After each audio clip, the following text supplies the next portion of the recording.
The first scream didn't come from a person. It came from the network. Monitors around the Pendel Systems boardroom flashed crimson, each one spitting the same message in bold white letters. Critical infrastructure override F12.3, locked. Chairs scraped. Someone's coffee hit the floor.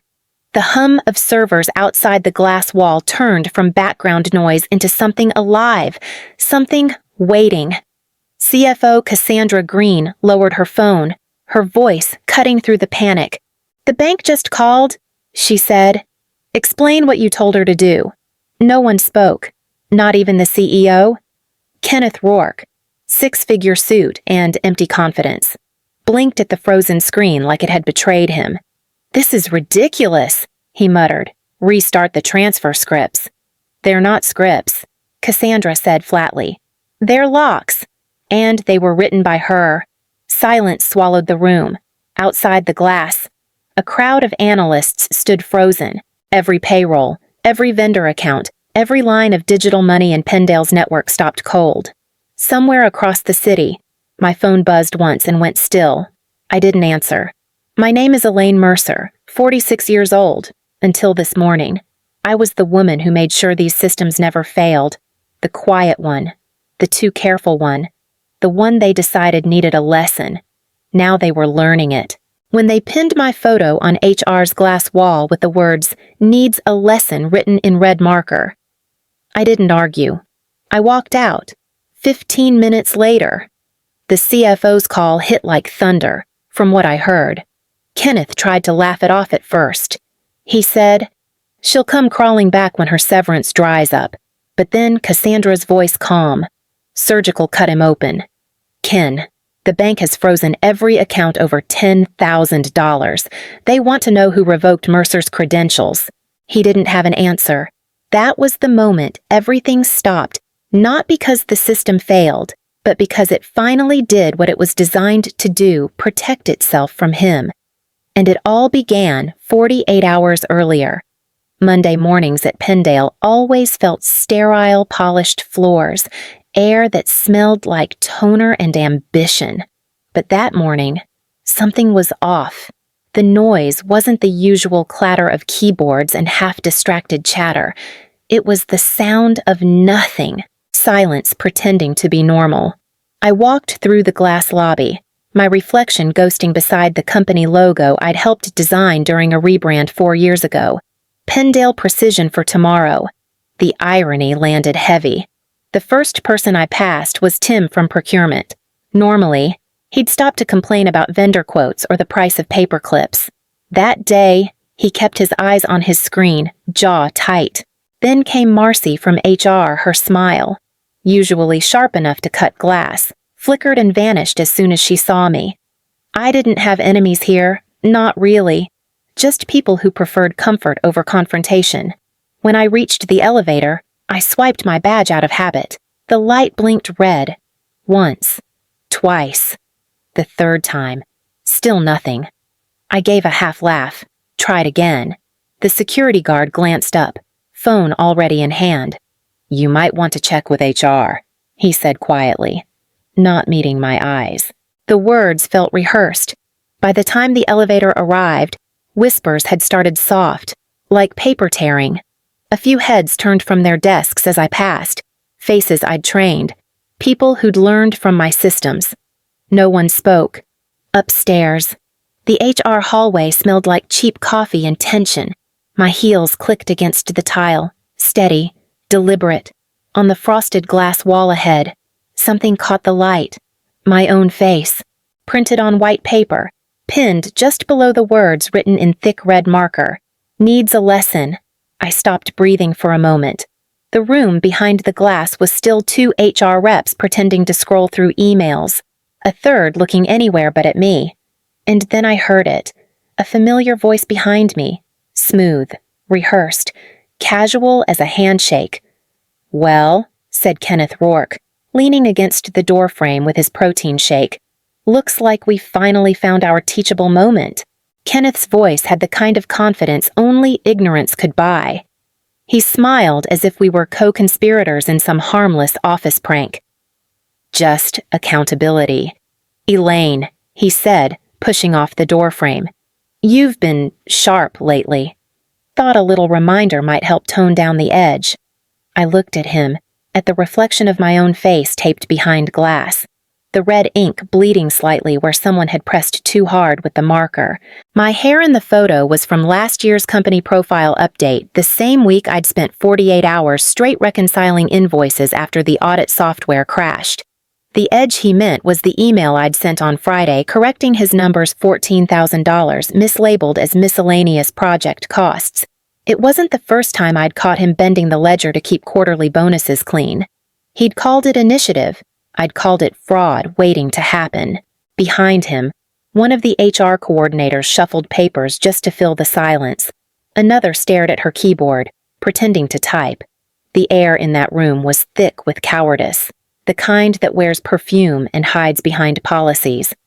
"I'm not sure this is your best version of leadership," I said, finally. My voice came out steadier than I felt.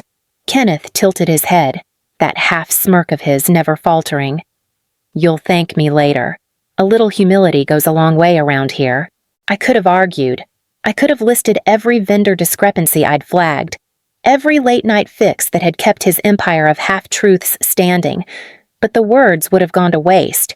Instead, I stepped forward, peeled the paper from the wall, folded it once, and slid it into my bag.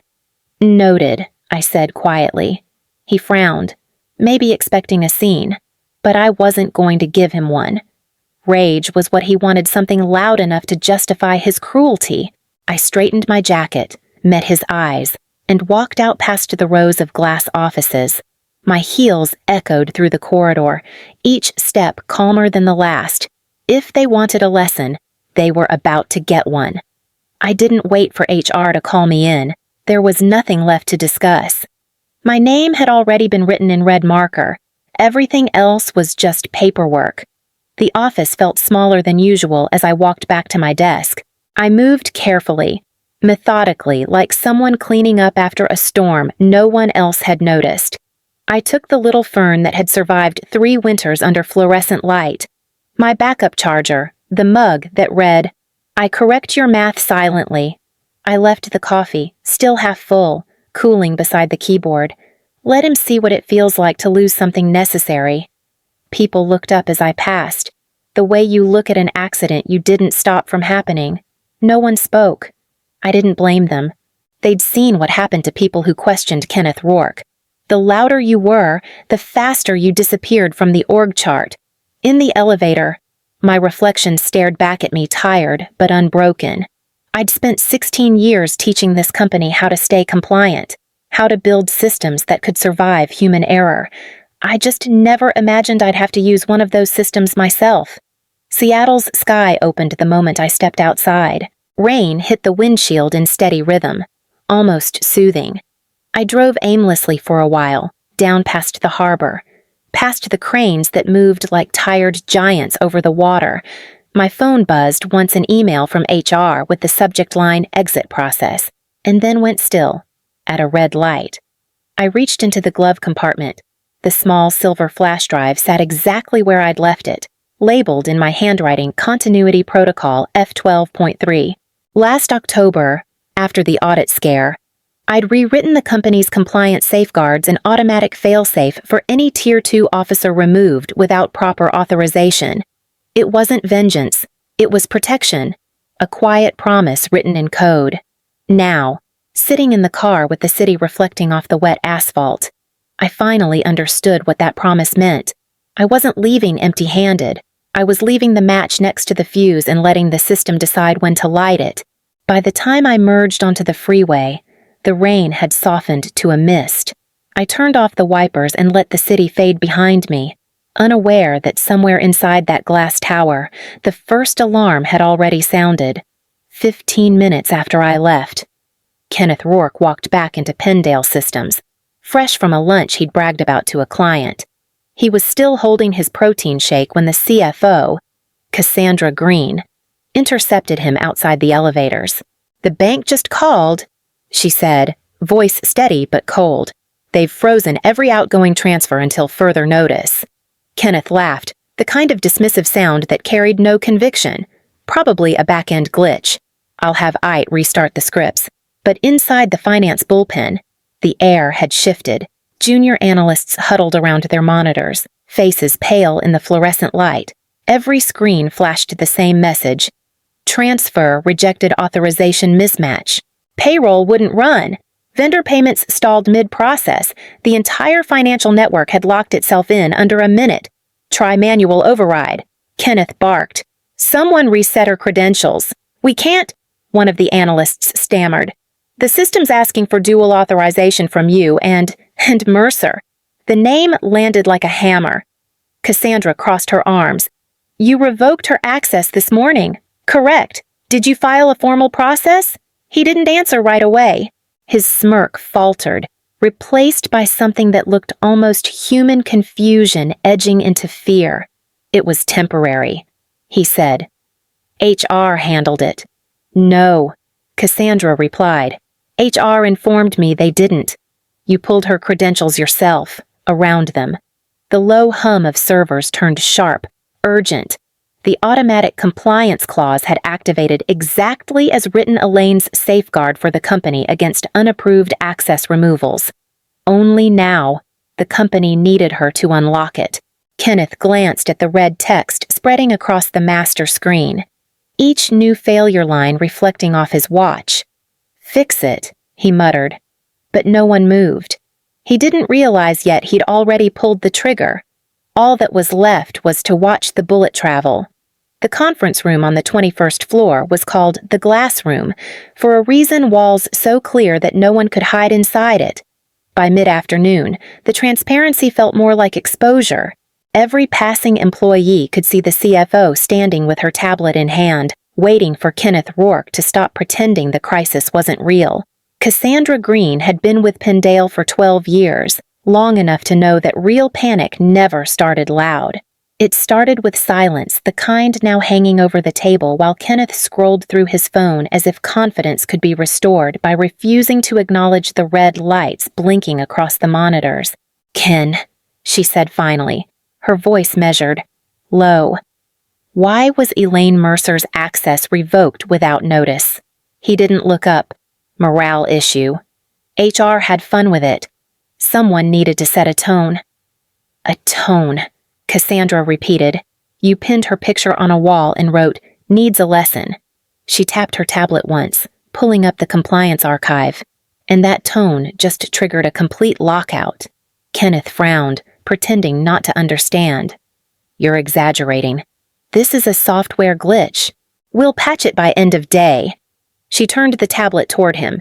On the screen glowed a document labeled Continuity Safeguard Addendum Clause F12.3. Her finger slid to the bottom of the page, where a neat digital signature waited.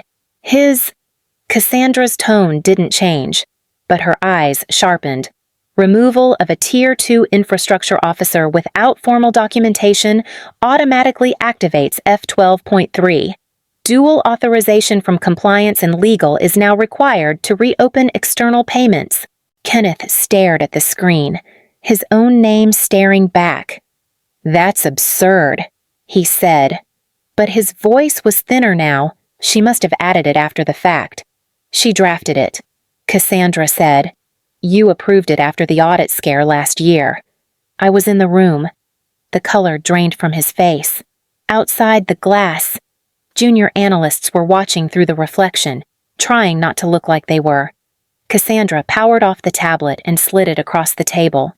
Your signature authorized the safeguard, and your actions triggered it. Kenneth didn't answer. The only sound left was the steady pulse of the system alarms echoing through the floor. The door opened without a knock. Moira Caldwell, head of compliance, stepped into the glass room with a black binder pressed against her chest. Her posture alone quieted the chaos. Moira never raised her voice. She didn't have to. The sound of paper sliding onto the table was enough. These are Mercer's audit logs, she said simply. Every system override, every approval change she documented in the last 12 months. Cassandra took a step back, arms crossed, watching Kenneth the way a surgeon watches a patient who won't admit he's bleeding. Moira flipped open the binder, revealing neat rows of printed screenshots, timestamps, and notations in Elaine's handwriting. Each page was a story of neglect turned into proof, misfiled payments corrected, missing signatures restored, red flags annotated. It was meticulous, almost obsessive, but clean. Kenneth tried to smile, so she was covering her tracks. Good for her. No, Moira said.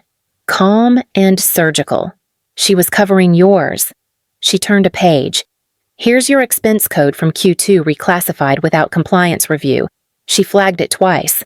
You signed the approval anyway. His jaw tensed. That's not enough, Cassandra said. The bank's internal auditor already escalated. Legal's looped in. Right on cue. Emily Tran, associate counsel, appeared at the doorway, tablet in hand, rain still clinging to her coat sleeves. She didn't sit down. We're officially in breach of Section 108 of the Federal Data Handling Act, she said. Unrecorded credential revocation, unverified financial transfers, potential fine starting at $250,000. Kenneth fumbled for his phone. The login screen blinked once, then rejected his passcode. Again. Then again. What the hell system-wide lockdown, Moira said, triggered the moment you removed her access. The phone buzzed one final time, displaying user disabled. Cassandra's voice dropped to a whisper, so quiet only he could hear it. She didn't sabotage us. Ken, he looked up, bewildered. She protected us from you. Outside the glass. The hum of conversation in the bullpen had died. No one wanted to look. But everyone knew the damage wasn't done to the company. It was done by it. The boardroom smelled faintly of stale coffee and panic. It was barely 7 a.m., but the city outside was already streaked with gray light cutting through the blinds. Pendle Systems directors sat in uneasy rows, faces drawn tight from sleeplessness. At the head of the table, Cassandra Green stood with a single folder and a cup of water she hadn't touched. When she finally spoke, her voice was calm, too calm. Clause F12.3 was triggered when Elaine Mercer's credentials were revoked without HR documentation. As of now, all external transfers over $10,000 remain frozen. Payroll, vendor settlements, escrow, everything. No one moved. Across the table, Kenneth Rourke leaned back in his chair, trying to mask exhaustion with authority. This is being exaggerated, he said. One employee can't cripple an entire system. Cassandra opened the folder and slid a printed page toward the nearest director. She didn't cripple it. She designed the safeguard that kept us from violating compliance law. You signed off on it. From the corner, Emily Tran of Legal lifted her tablet. The signature is timestamped October 14th of last year. Mr. Rourke personally approved the clause after the audit incident. Kenneth's jaw flexed. That's not how it happened. She must have enough, Cassandra said. Louder this time. You authorized a public humiliation that violated HR policy, revoked her credentials manually, and bypassed the required clearance process. The system did exactly what it was built to do, protect us from internal negligence. The room went still. One of the board members, a man old enough to have founded the company's first division, rubbed his temple and muttered, "So the breach is on us." Emily nodded once. "And it's documented." Cassandra turned toward Kenneth. Her tone had no heat, only finality. "You'll need to step out. Security is waiting." He looked around, searching for an ally and finding only lowered eyes. The illusion of control cracked right there, no shouting, no defiance. Just the hollow sound of a man realizing the room no longer belonged to him.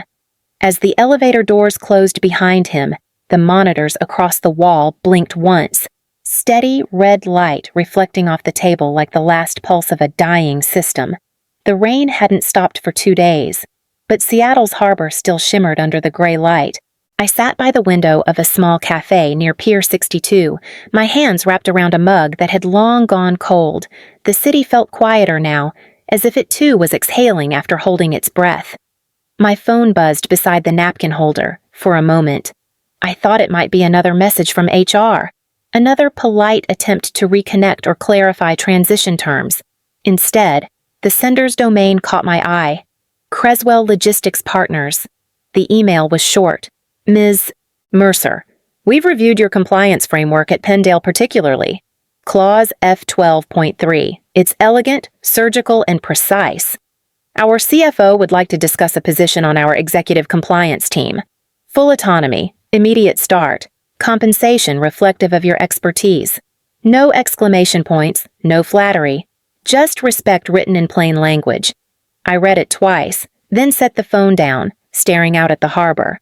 Somewhere across the city, Pendale's board was still digging through the wreckage freezing transfers, drafting press statements, pretending they hadn't spent years mocking the systems that were now saving them from collapse. A waitress refilled my cup and smiled politely. I thanked her and opened my laptop. One tab still held the archived F12.3 documentation. I scrolled to the signature line my name, small but permanent, and then closed it for good. I typed my reply slowly, each word landing like a quiet release. Dear Mr. Marks, thank you for your message. Let's schedule a call this afternoon. I'm available after 2. When I hit send, a calm I hadn't felt in years settled over me. It wasn't triumph or revenge, just clarity. The rain outside softened into mist. Ferries moved across the water, leaving thin silver trails behind them. Somewhere, another office light flickered on, another system checked for errors, another man convinced he couldn't be replaced. I finished my coffee, closed the laptop, and watched the clouds split open over the bay. Sometimes freedom doesn't announce itself, it just arrives, steady and unceremonious, like the first morning you no longer need permission to begin again. The security gate at Creswell's headquarters gave a single clean beep, the light turning green on the first try. I hadn't realized how much I'd missed that sound until it greeted me again, simple, efficient, unquestioning. The guard smiled and waved me through. No red lights, no hesitation, no reminder of who I'd been. The building was different from Pendale's glass tower. Warmer, quieter. You could hear rain tapping softly against the windows instead of the echo of nervous footsteps. People said good morning without looking over their shoulders. It felt like a place built by people who'd learned that systems were only as good as the humans running them. The new office had already been prepared a small corner suite overlooking the harbor. My nameplate rested on the desk, freshly engraved Elaine Mercer, Director of Compliance Architecture. Next to it sat a single white envelope from the HR director, welcoming me to the team. No forms about tone, no reminders about attitude. Just a note, we trust you'll build something lasting. At 10 o'clock sharp.